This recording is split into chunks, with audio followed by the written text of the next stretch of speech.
Esta mañana vamos a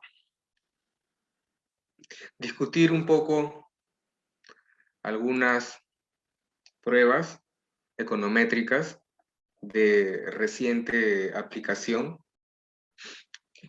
pero antes vamos a hacer una especie de recuento histórico con respecto a cómo se ha venido trabajando el tema estadístico aplicado a la economía, desde sus inicios en la década de los años 30 hasta la actualidad, ¿no?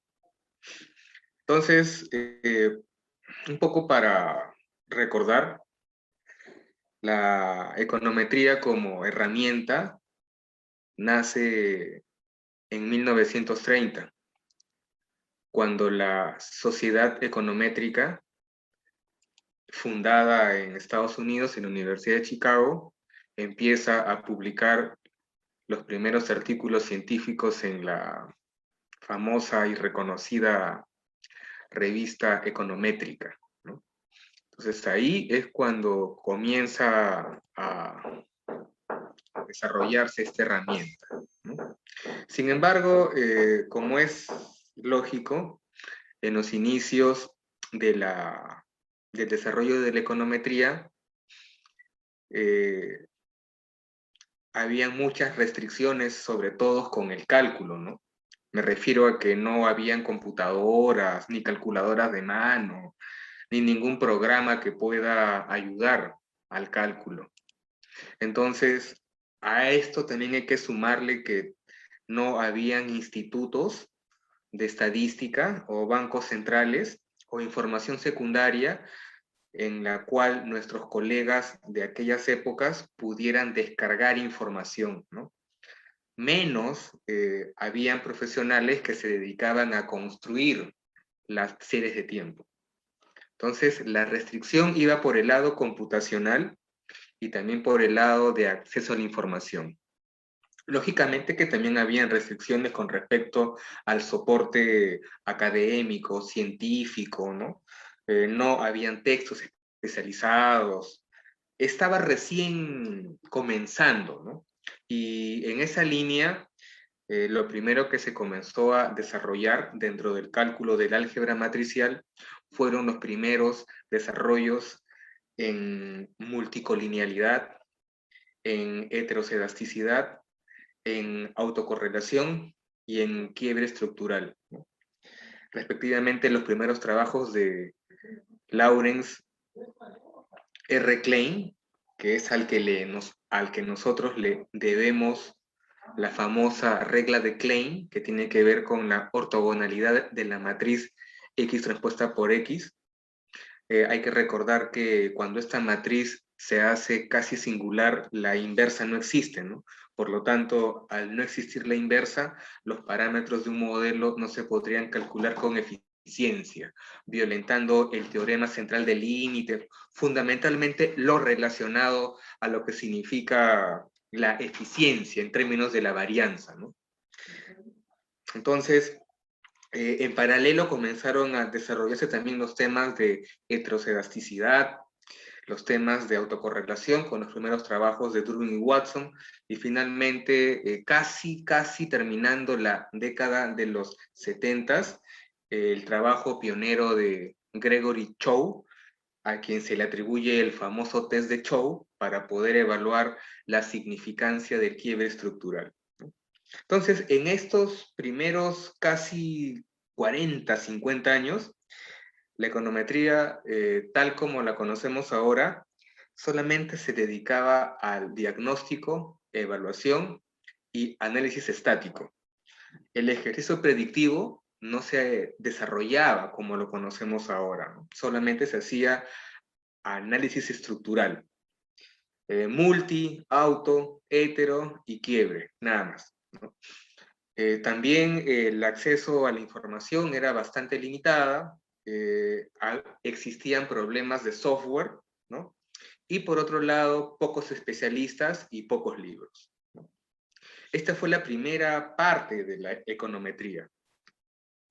Luego, tenemos una segunda etapa, ¿no? Que es la etapa que comprende el análisis de series de tiempo, ¿no?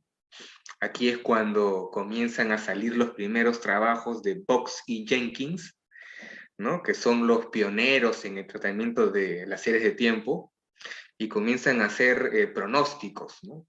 En base a cálculos netamente estadísticos, prescindiendo del soporte que brinda la teoría económica. Esa es la principal crítica que se le hace al tratamiento de series de tiempo, ¿no?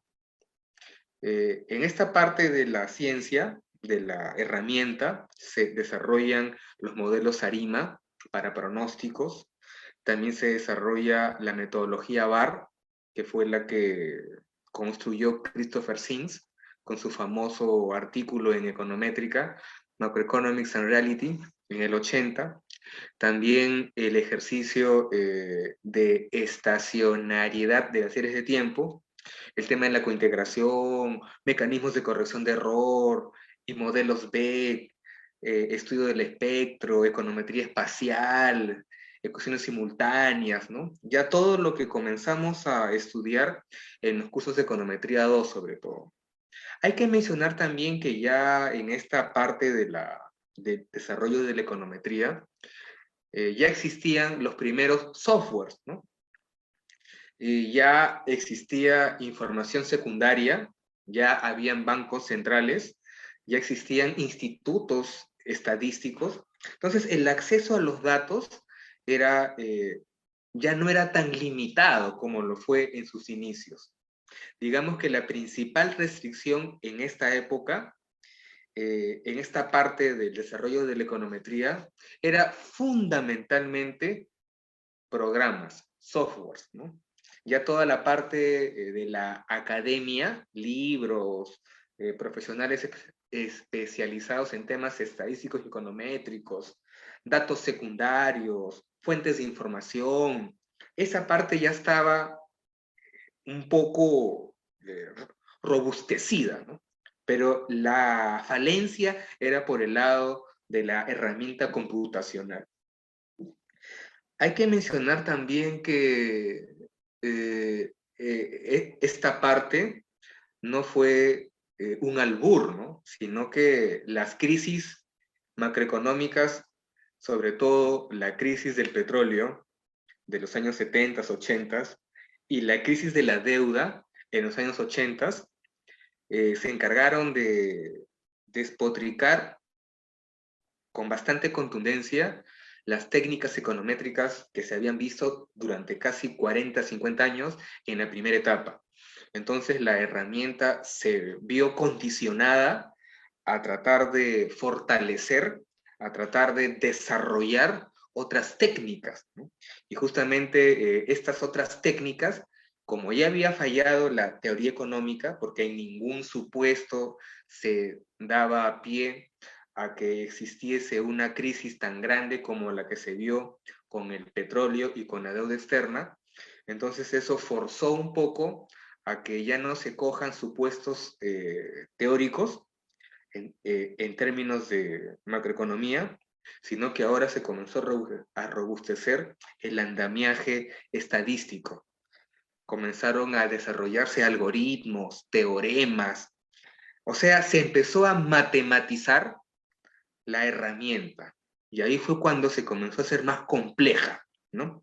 Porque se respiraba ese ambiente en el que los supuestos económicos no funcionaban, entonces se requería un tratamiento más fino, un tratamiento más exigente, ¿no? Que pueda condicionar lo que la teoría económica brindaba como teoría, pero ahora con un supuesto más matematizado, ¿no? Que pueda, con todo rigor y autoridad, generar resultados que los supuestos teóricos vistos en los 40, 50 años previos no lo pudo hacer, ¿no? Entonces, en esa segunda parte comienzan a desarrollarse predicciones, modelos ARIMA, cointegración, pruebas de herencias unitarias, modelos B, se comenzó a analizar el espectro. El espectro es la varianza estandarizada, ¿no? O sea, para poder estandarizar una serie, la que sea, nosotros debemos de tener dos cosas, ¿no? La serie y su desviación estándar. Entonces, si tú divides la serie entre la desviación estándar, lo que estás haciendo es estandarizando la serie. En otras palabras, estás construyendo un índice. Eso quiere decir que al construir el índice, ya no tienes el problema de las unidades de medida. Por lo tanto, si todas las series del modelo están estudentizadas, eso quiere decir que no tienen unidades de medida, eso te va a permitir trabajar con ausencia de multicolinealidad.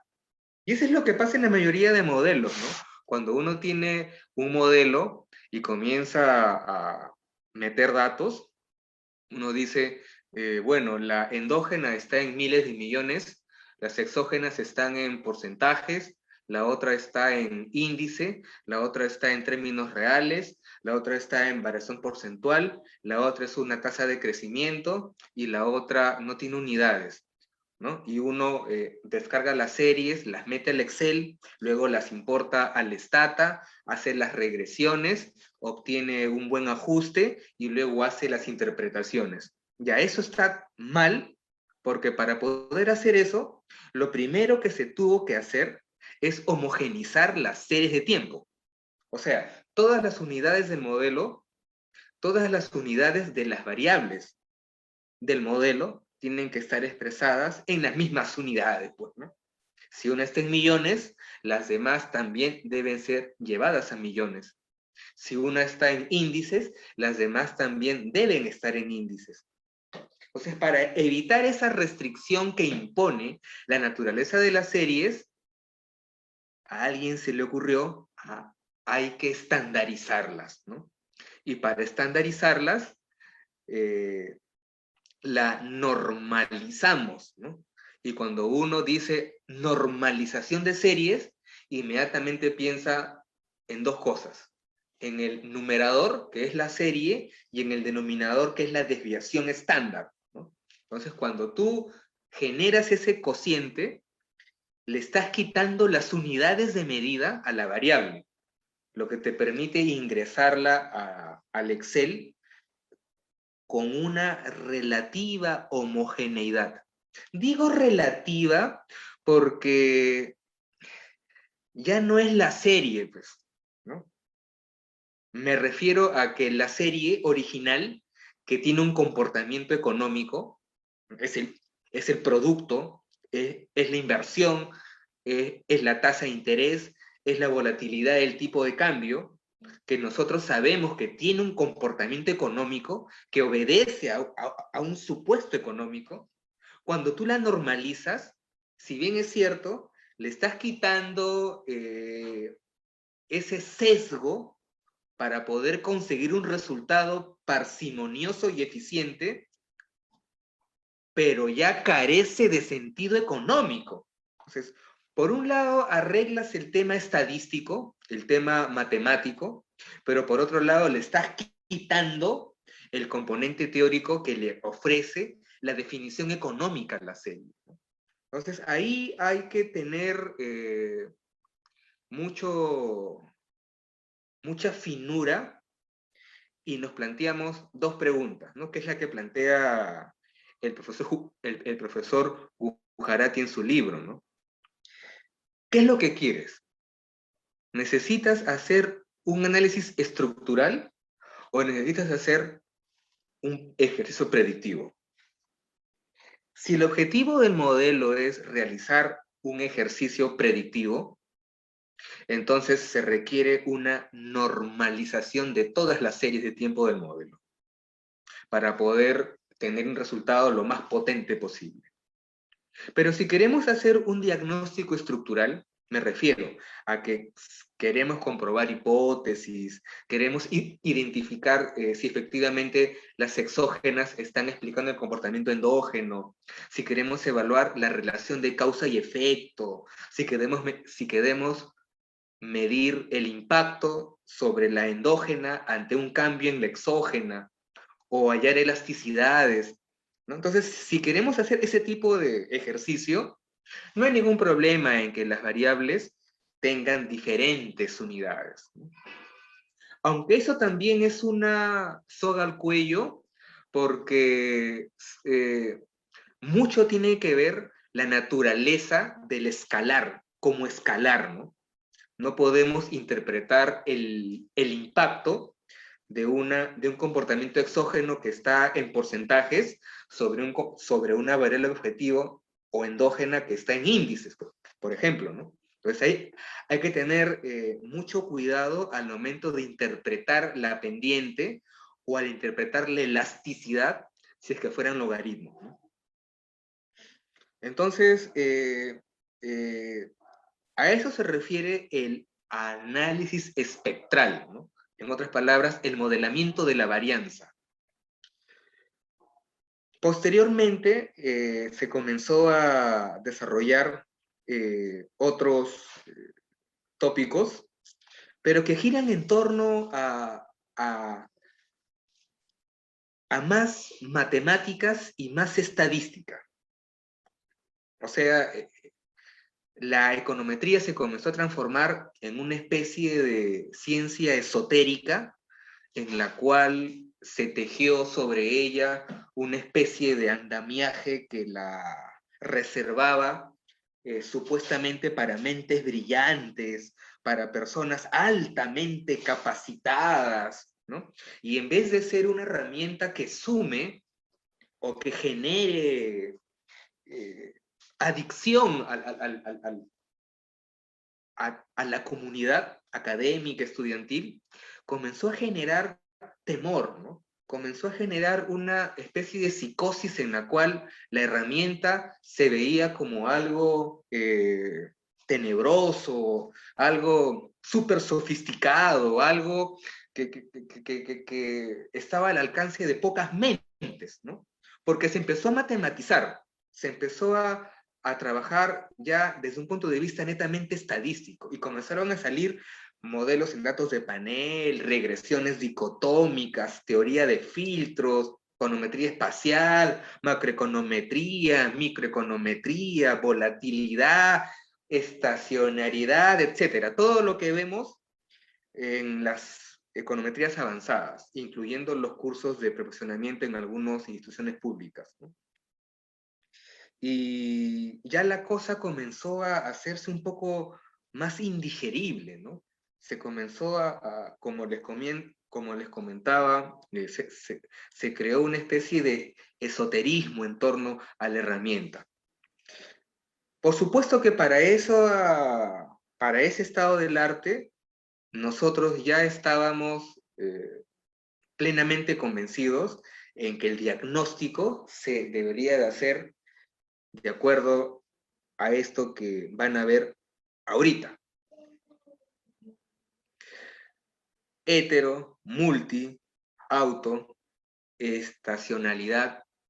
Digamos que esos 4 primeros constructos era la econometría tradicional de los primeros 40 años, ¿no?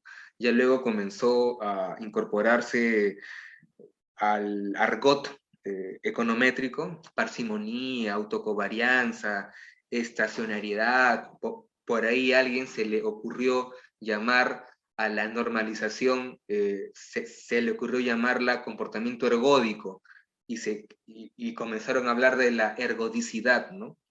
O sea, comenzaron a alimentar el léxico de una manera indigerible para el público, y se creó en torno a eso una especie de ciencia, como yo les estaba comentando, reservada para mentes brillantes, cuando en realidad es súper sencillo, es súper sencillo, ¿no?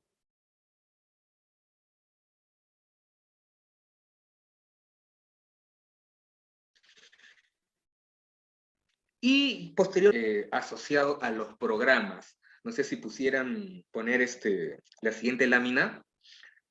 Correcto, los que hemos estudiado en los años 80, la mayoría de mis profesores en la Facultad de Economía de la Universidad de Villarreal utilizábamos fundamentalmente este programa,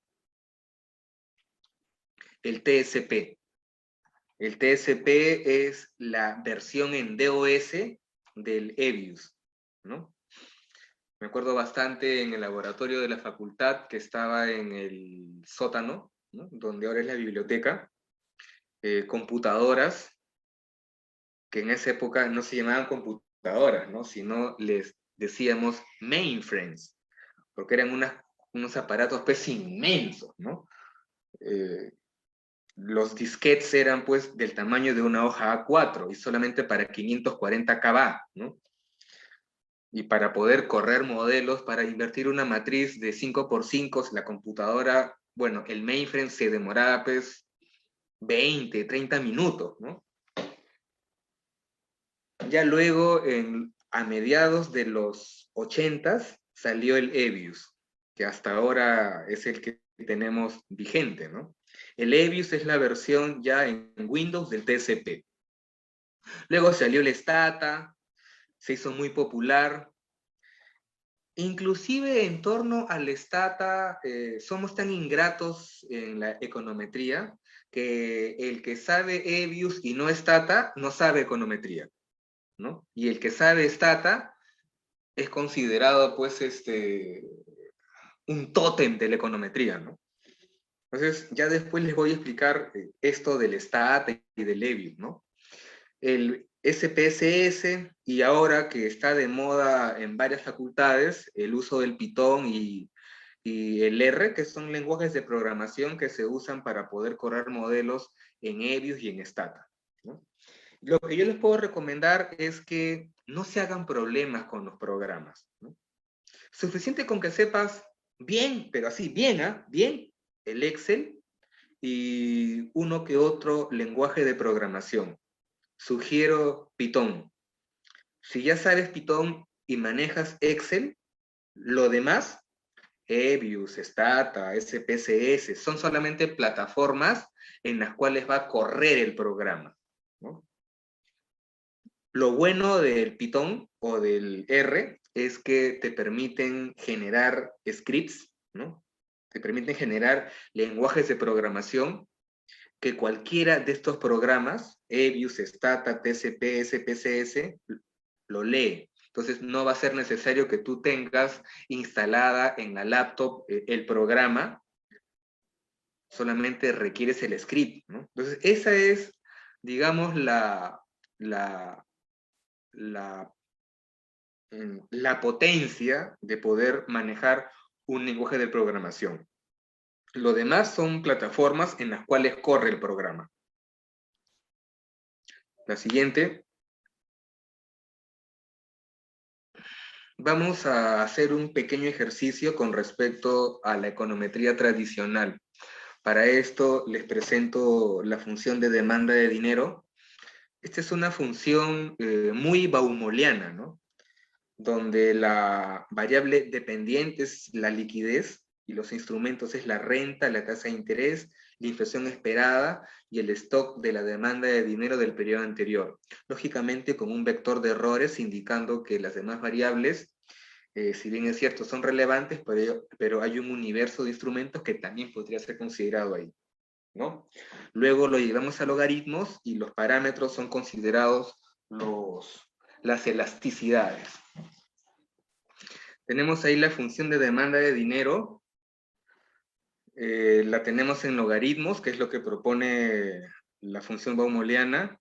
Por lo tanto, los parámetros que saldrían de la estimación de mínimos cuadrados deberían ser elasticidades.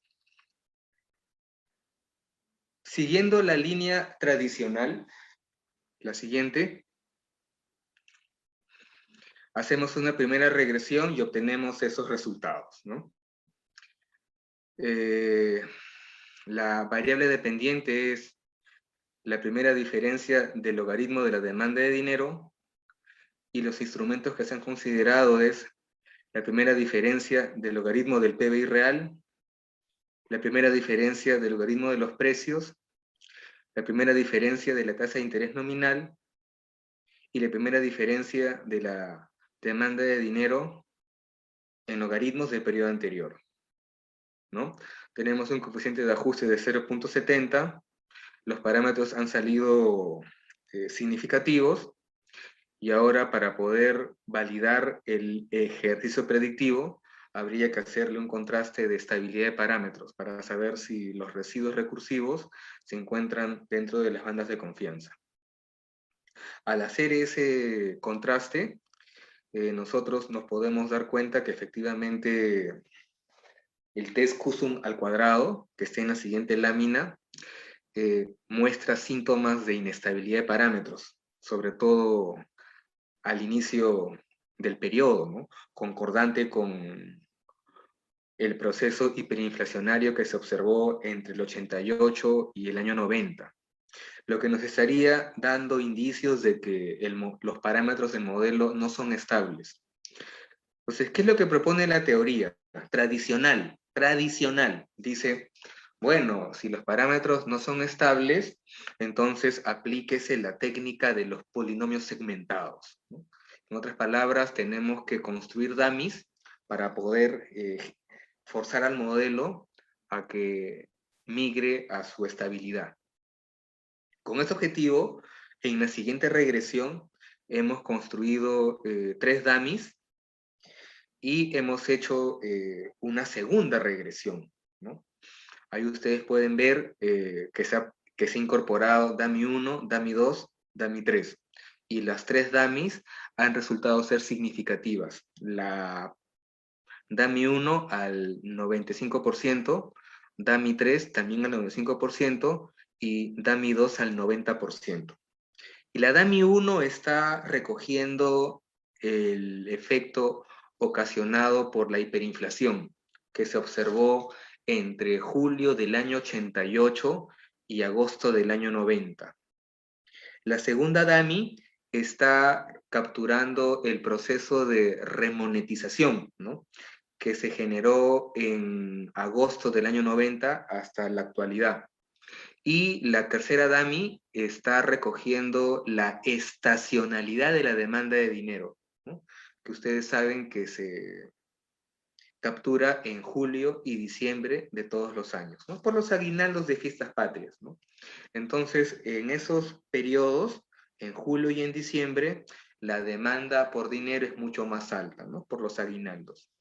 Entonces, al incorporar estas 3 variables mudas, hacemos una nueva regresión y luego a esta regresión le hacemos el contraste QSUM al cuadrado, que se presenta en la siguiente lámina, ¿no? Y ahí ustedes pueden ver que esa volatilidad que se apreciaba entre el 88 y el año 90 ha sido totalmente controlada, ha sido descargada, ¿no? Por lo tanto, los parámetros de este modelo ya no presentan quiebre estructural, lo que nos podría permitir ya utilizar el modelo con fines estrictamente predictivos.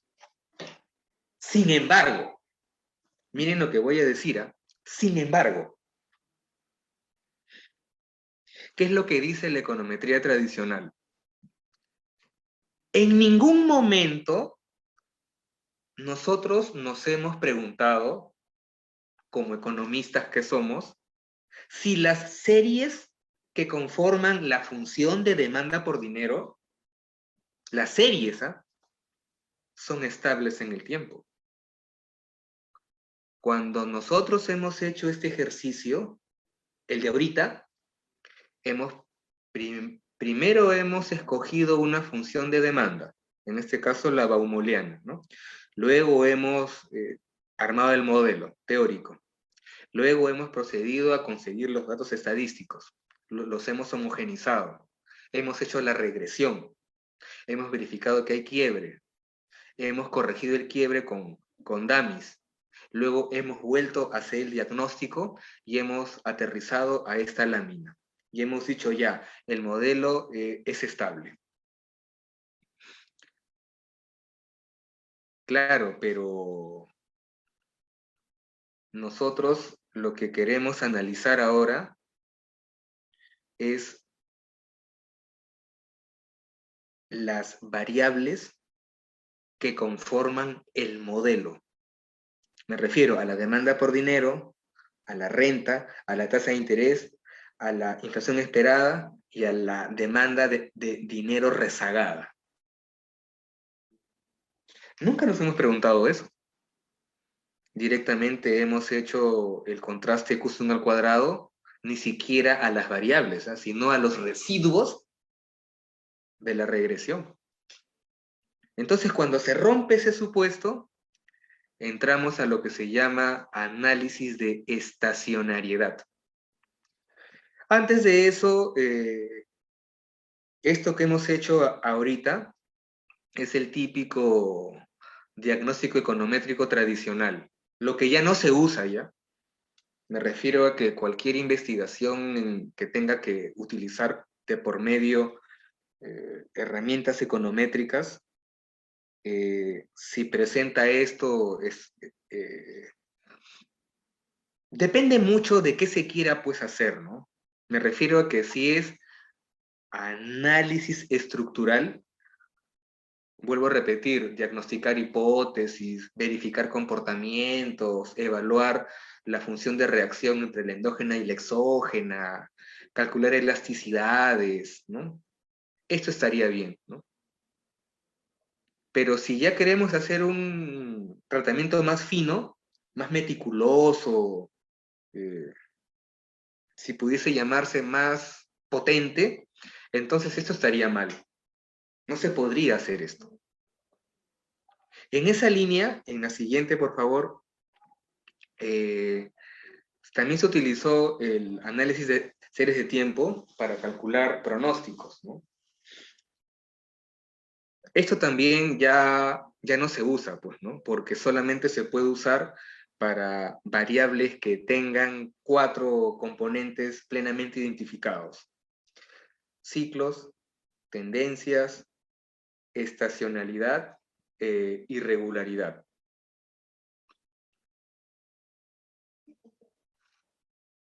Luego a repetir.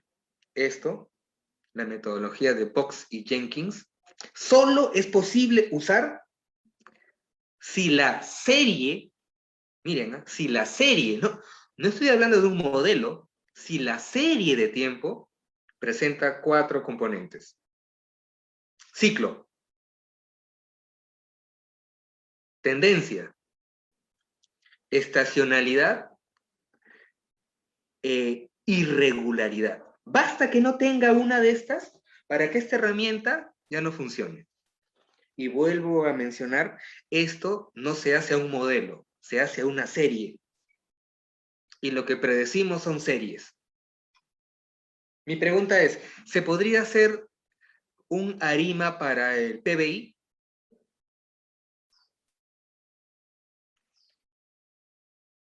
Si pueden dar respuesta por el chat, por favor.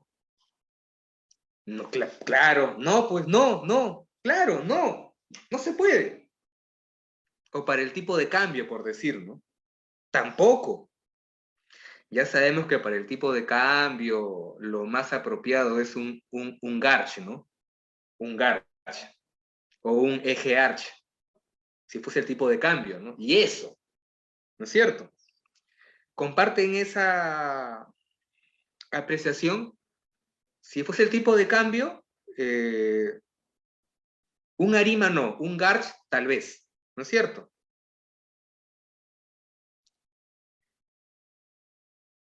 Entonces esta herramienta propuesta por Box y Jenkins en los años 70, la verdad, ya no se usa. O se usa, pero para series que cumplan estas 4 condiciones. Fundamentalmente, series que provienen del mundo de la agroindustria. Producción de papa, espárragos, commodities agroindustriales, café, ¿no? Pero comportamientos económicos, como por decir tasa de interés, inversión, qué sé yo, consumo público, tipo de cambio, balanza comercial, no. Es solamente para variables que satisfagan estas cuatro cosas que les he comentado. Ciclos, tendencias, irregularidad y estacionalidad. Para las demás variables tenemos un sinnúmero un menú inmenso de opciones que podemos tomar, como por ejemplo modelos de volatilidad, ¿no? Garch. La siguiente. Entonces, como queremos hacer el diagnóstico, romper el supuesto de, del quiebre estructural al modelo, tenemos que analizar ahora la variable. La variable. Por favor, la siguiente lámina. Y ahí es donde entra a tallar el motivo por el cual nos hemos reunido esta mañana. Tenemos que hacernos esa pregunta. La pregunta es, ¿existe quiebre o existe raíz unitaria? ¿O existen las dos? Entonces, necesitamos sacarnos ese clavo de encima. Los economistas o los investigadores que se estén haciendo esa pregunta es porque están pensando en hacer un pronóstico. O sea, el objetivo de hacerse esa pregunta es porque en sus mentes el objetivo del modelamiento es un pronóstico. Y quieren saber si las variables del modelo, por ejemplo, si las variables de la función de demanda por dinero presentan quiebres o son estacionarias, o tienen quiebre con estacionariedad, o tienen estacionalidad y no quiebre. Entonces, debe de haber una forma de poder identificar eso. En otras palabras, las tradicionales pruebas de raíz unitaria, Dickey y Fuller, Phillips Perron, ¿no? KPSS, etcétera, todas esas pruebas, todas, ¿eh? Están sesgadas hacia el rechazo de la hipótesis nula. Eso se llama, están sesgadas hacia la derecha. En otras palabras, están mal construidas. Claro, eso, así es, Julio, sí, sí, Julio César, sí, es así, ¿no? En otras palabras, cuando se hicieron estas pruebas en los años 90 en Inglaterra, por Dickey, Fuller, Enders, etc., se hicieron suponiendo que las series de tiempo eran estables.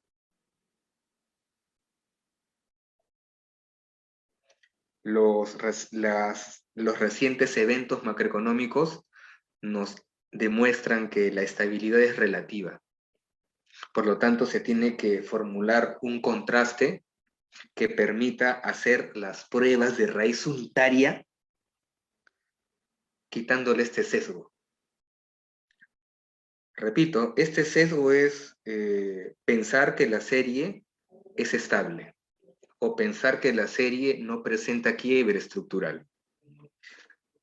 Vuelvo a repetir y soy enfático en que las pruebas que nosotros tenemos disponibles en los programas disponibles, Stata, RATS, EBIUS, TCP, en el que sea, todas las pruebas están sesgadas hacia la derecha.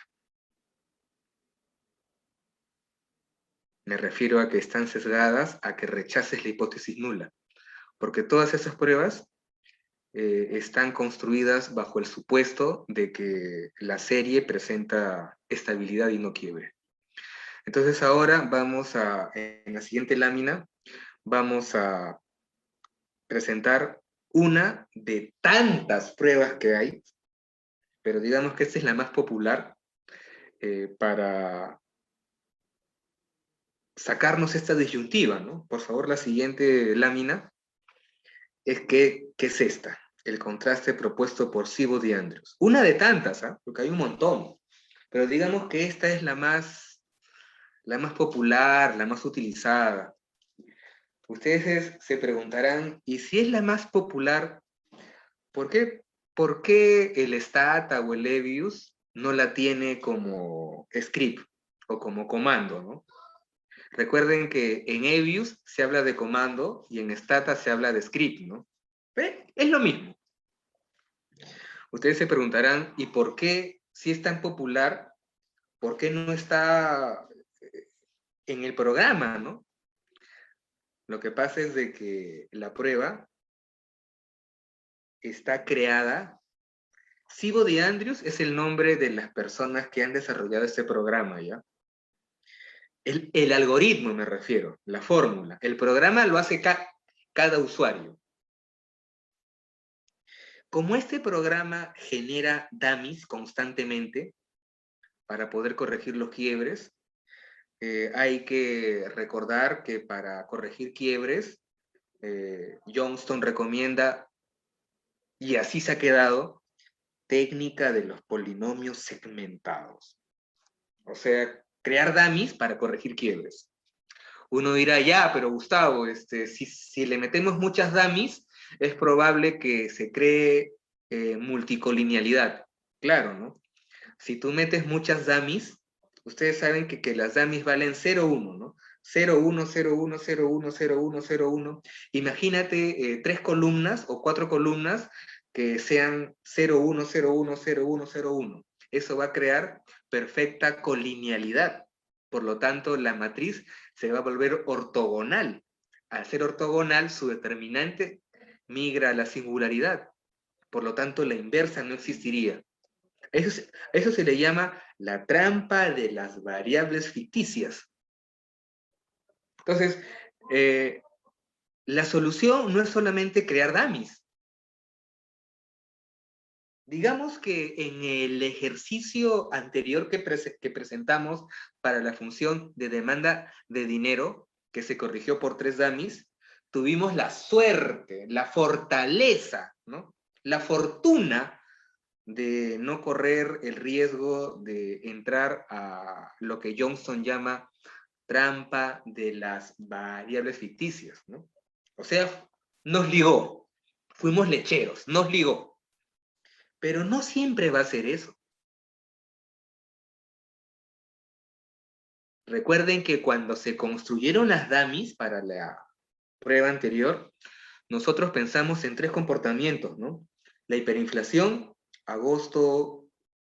julio-agosto, 88, 90 respectivamente, la hiperinflación. Pensamos en la remonetización, que se generó en agosto del 90 hasta el final.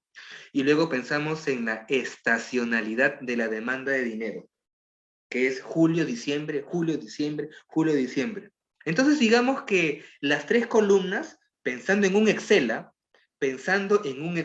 las 3 columnas no están correlacionadas, pues.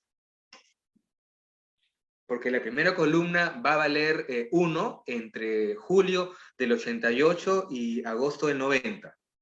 La otra va a valer 1 a partir de agosto del 90, que es cuando se da el proceso de remonetización, ¿no? Y la otra va a valer 1 solo en julio y diciembre. Entonces, como que las 3 columnas, pensando siempre como un Excel, las 3 columnas son independientes. No están correlacionadas. Al contrario, están incorrelacionadas. Entonces tampoco es suerte, tampoco es que lechero, sino que cuando se han construido de tal manera de no caer en la trampa de las variables ficticias. Pero eso no siempre va a ser así, pues, ¿no? Entonces, como se corrigen quiebres utilizando dummies, surge esta otra pregunta.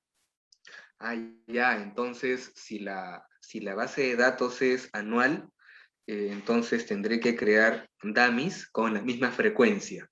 Si es trimestral, con la misma frecuencia. Si es mensual, diaria, con la misma frecuencia. Si es un modelo de volatilidad, con la misma frecuencia. Eso quiere decir que para cada tipo de frecuencia debe de haber un Cibo de Andrews. Claro.